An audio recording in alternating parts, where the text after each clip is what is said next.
अवंती क्षेत्र महात्म्य संपूर्ण। रेवाखंड। राजा युधिष्ठिर के पूछने पर मार्कंडेय जी के द्वारा पुरुरवा की तपस्या से नर्मदा जी के मर्तलोक में आगमन का वर्णन। सूत जी बोले, तपोधनो, एक समय महातेजस्वी मार्कंडेय मुनि तीर्थ यात्रा का फल पाकर नर्मदा के तट पर बैठे हुए थे। वहीं उनका दर्शन करने के लिए बहुत से ऋषि महर्षि आए। पुलस्त्य, वशिष्ठ, पुलह, ऋतु, भृगु, अत्रि, मरीचि, भारद्वाज, काश्यप, मनु, यम, अंगिरा, शातातप, पराशर, आपस्तंभ, शंभकाव्य, कात्यायन मुनि, गौतम, शंख, लिखित, दक्ष, कात्यायन, जामदग्न, याज्ञवल्क्य, ऋष्यशृंग, विभांडक, गर्ग, शौनक, दाल्भ्य, व्यास, उद्दालक, शुक, नारद, पर्वत, दुर्वासा, उग्रतापस, शाकल्य, गालब, जाबाली, मुद्गल और कौशिक कुलोत्पन्न विश्वामित्र आदि देव सम्मानित महर्षि तथा धर्म, शतानंद, वैशंपायन, वैष्णव, शाकलायन, वार्धक्य, जुहुति, आवसु, भूमंडल निवासी महात्मा बालखिल्य आदि भी वहां उपस्थित हुए। उसी समय तीर्थ यात्रा का फल सुनकर धर्मपुत्र युधिष्ठिर वेद वेत्ता एवं ज्ञानी ब्राह्मणों तथा अपनी प्रिया द्रौपदी के साथ नर्मदा तट पर मार्कंडेय मुनि के आश्रम पर आए। वहां पहुंचकर उन्होंने भाइयों सहित 3 बार मुनि की परिक्रमा की और उन्हें साष्टांग प्रणाम करके बैठ गए। राजा को बैठा देख महामुनि मार्कंडेय बोले, नृपश्रेष्ठ, भाइयों और ब्राह्मणों के साथ कुशल से तो हो ना? युधिष्ठिर ने हंसकर कहा, मुने, आज आपके चरणार बिंदों का दर्शन पाकर मैं कृतकृत्य हो गया। मेरे अंतःकरण का मल नष्ट हो गया। तीनों लोकों में प्रवाहित होने वाली गंगा, यमुना और सरस्वती, गंगा द्वार, हिमालय, कुब्जार्क, ब्रह्मयोनि, युग्रतीर्थ, कनखल, केदार, भैरव क्षेत्र, नैमिषारण्य, गया, कुरुक्षेत्र, पुष्कर इत्यादि पवित्र तीर्थों को छोड़कर आप किस प्रयोजन से केवल महानदी नर्मदा का ही सेवन करते हैं, इस बात को हम सब लोग सुनना चाहते हैं। आप कृपा करके इस रहस्य को बतावें। मार्कंडेय जी बोले, राजन, पूर्व काल की बात है। चंद्रवंश में पुरुरवा नाम से विख्यात एक चक्रवर्ती राजा हुए थे।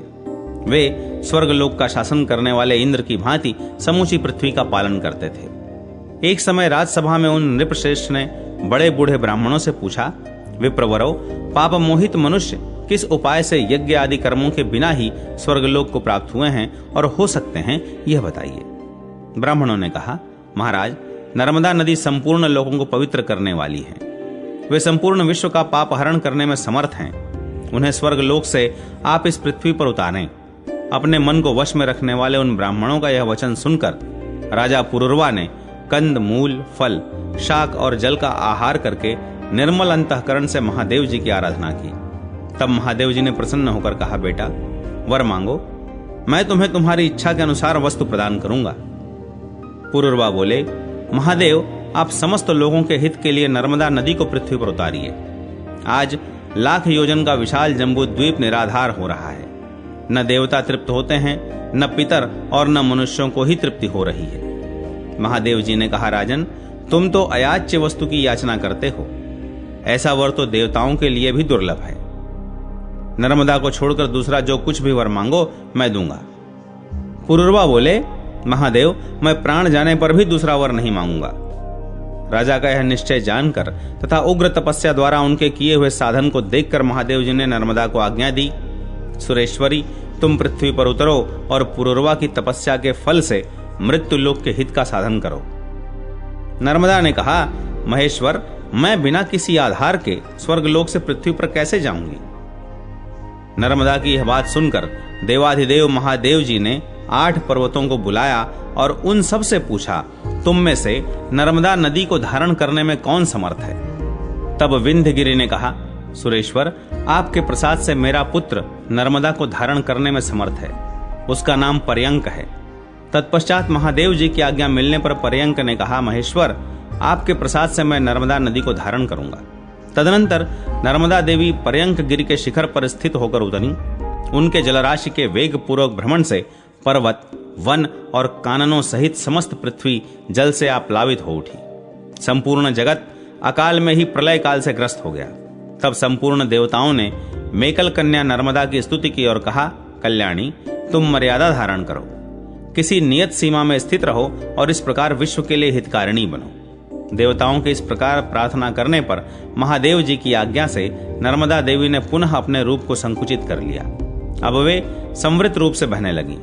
उस समय नर्मदा जी ने पुरुरवा से कहा, वत्स, तुम अपने हाथ से मेरे जल का स्पर्श करो। उनकी आज्ञा पाकर पुरुरवा ने उनके जल का स्पर्श एवं आचमन करके पितरों का तिल और नर्मदा जल से तर्पण किया। उस जल से तर्पण करने पर राजा के समस्त पितर उस परम पद को प्राप्त हो गए जो देवताओं के लिए भी दुर्लभ है। समस्त चराचर जगत सब ओर से पवित्र हो गया। वे देश, पर्वत, ग्राम और आश्रम भी पवित्र हैं जहां नर्मदा जी विद्यमान हैं। सरस्वती का जल 3 दिन में पवित्र करता है। यमुना जल 7 दिन में पावन बनाता है। गंगा जल स्नान करने पर तत्काल पवित्र करता है, परंतु नर्मदा नदी दर्शन मात्र से ही मनुष्यों को पवित्र कर देती है।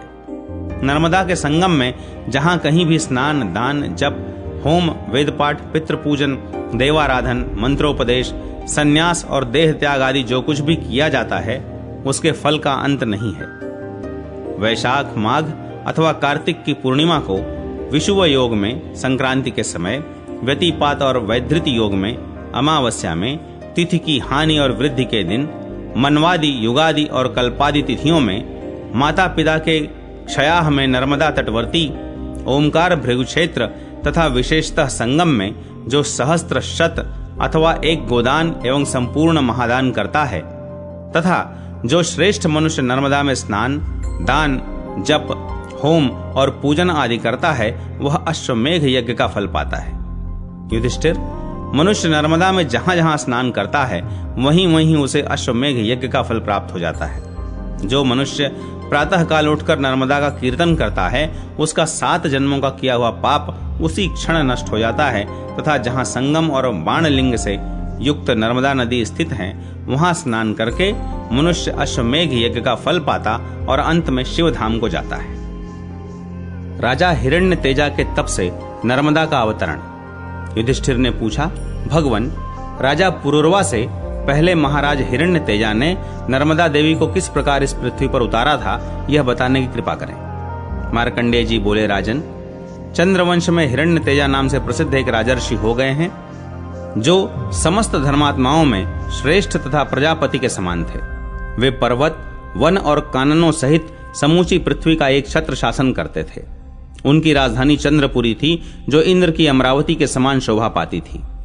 एक समय अमावस्या को सूर्य ग्रहण लगने पर इस जम्बू द्वीप में बावली, कुआं और सरोवर होने पर भी कोई नदी नहीं उपलब्ध हो सकी जहां देवताओं और पितरों का विशेष सत्कार हो सके। उस समय तक जम्बू द्वीप में कोई नदी थी ही नहीं। राजा ने लाखों गौवें, सुवर्ण, मणि, रत्न, खजाना, घोड़े और अगणित मतवाले हाथी ब्राह्मणों को दान में दिए। हव्य और कव्य से पितरों को भी तृप्त किया।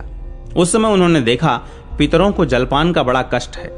वे पितरों से बोले, आप लोग कौन हैं और किस कर्म से पवित्र हो सकते हैं? पितर बोले, महाभाग, यह द्वीप नदियों से रहित होने के कारण यहाँ का सब धर्म कर्म नष्ट हो चुका है। नदी के अभाव में न तो देवता तृप्त होते हैं न पितर। यदि इस द्वीप में नर्मदा उतर आवे तो हम सब लोगों की मुक्ति हो जाएगी। महाराज, यह यथार्थ बात हमने आपसे बता दी है। अब आपकी जैसी रुचि हो वैसा करें। हिरण्य तेजा ने कहा, अब मुझे पितरों का उद्धार करना ही उचित प्रतीत होता है, अन्यथा इस राज्य से क्या काम। यदि मैं पितरों को तृप्त न कर सका तो मेरा जीवन भी व्यर्थ है। ऐसा कहकर राजा हिरण्य तेजा उदयाचल पर्वत पर गए और कंद, मूल एवं फल का भोजन करते हुए भगवान शिव की उपासना करने लगे। उन्होंने बड़ी कठोर तपस्या की। उनकी उत्तम भक्ति जानकर त्रिनेत्रधारी भगवान शंकर ने प्रत्यक्ष दर्शन दिया। राजा ने देवाधिदेव महादेव के दिव्य रूप का दर्शन पाकर उनकी 3 बार परिक्रमा की और साष्टांग प्रणाम करके उनका स्तवन किया। राजा बोले, सुरेश्वर, आपको नमस्कार है। शूलपाणे, आपको नमस्कार है। प्रभो, आप ही पृथ्वी, जल, तेज, वायु, आकाश, शब्द, स्पर्श, रूप, रस और गंध, बुद्धि, मन, अहंकार, प्रकृति और उसके तीनों गुण हैं। आप ही संपूर्ण इंद्रियों के प्रेरक, सर्वत्र व्यापक, समस्त कलाओं से युक्त तथा कला रहित अविनाशी परमेश्वर हैं। ब्रह्मा और विष्णु आदि देवताओं को भी आपके आदि अंत का पता नहीं लगता। महातेजा का किया हुआ यह स्तोत्र सुनकर देवदेव जगदीश्वर शिव ने कहा, महाभाग, तुम अपने इच्छानुसार वर मांगो। तब राजा ने कहा, देवेश्वर, 7 कल्पों तक प्रवाहित होने वाली नर्मदा देवी को आप मर्त्यलोक में उतारें। पितर घोर नरक में डूब रहे हैं, उनका उद्धार हो और वे तृप्त होकर मुक्ति एवं परम गति को प्राप्त हों, इसके लिए नर्मदा देवी का अवतरण आवश्यक है। महादेव जी बोले, तात, नर्मदा जी तो ब्रह्मा विष्णु आदि देवताओं, दैत्यों तथा अन्य अल्पजीवी प्राणियों द्वारा पृथ्वी पर नहीं उतारी जा सकती, अतः तुम कोई दूसरा वर मांगो, उसे अभी दे दूंगा। तब महाभाग राजा हिरण्य तेजा ने कहा, प्रभु, आपके प्रसन्न होने पर तीनों लोकों में कुछ भी असाध्य नहीं। मैं तो सहस्त्रों जन्म धारण करने पर भी दूसरा वर नहीं मांगूंगा। देवेश्वर, मैं आपके सेवकों का भी सेवक हूं, मुझे नर्मदा जी को ही दीजिए। राजा का यह निश्चय जानकर भगवान शंकर ने लोक पावनी नर्मदा देवी का आवाहन किया। वे मगर के आसन पर आरूढ़ हो दिव्य रूप से आकर शिव जी के आगे खड़ी हुई और उमा महेश्वर दोनों के चरणों का स्पर्श करके नतमस्तक होकर बोली, देवेश, किस लिए मेरा स्मरण किया गया? महादेव जी ने कहा, नर्मदे, राजा हिरण्य तेजा ने अपना राज्य छोड़कर यहाँ 14,000 दिव्य वर्षों तक घोर तपस्या की है, अतः तुम इनकी इच्छा के अनुसार पृथ्वी पर उतरो। शीघ्र जाओ और नरक में पड़े हुए सब पितरों का उद्धार करो। नर्मदा बोली, देव, मैं बिना किसी आधार के जम्बू द्वीप में कैसे जाऊंगी? यह सुनकर महादेव जी ने पर्वतों से कहा, तुम सब लोग क्षण भर स्थिर हो जाओ, जिससे सरिताओं में श्रेष्ठ नर्मदा पृथ्वी पर जाएं। तब पर्वतों ने कहा, देव, हम नर्मदा देवी को धारण करने में असमर्थ हैं। उसी समय उदयाचल ने खड़े होकर कहा, महादेव जी की कृपा से मैं नर्मदा को धारण करने में समर्थ हूं। तदनंतर उदयाचल की चोटी पर चरण देकर नर्मदा देवी आकाश से पृथ्वी पर आईं और वायु के समान वेग से पश्चिम दिशा को बह चली। उस समय तीनों लोकों में बड़ा हाहाकार मचा। नर्मदा के जल का वह भयंकर कलकल नाद सुनकर पाताल लोक से एक तेजोमय प्रज्वलित लिंग प्रकट हुआ और हुंकार पूर्वक बोला, सब पापों को हरने वाली तथा उत्तम व्रत का पालन करने वाली नर्मदे, मर्यादा धारण करो।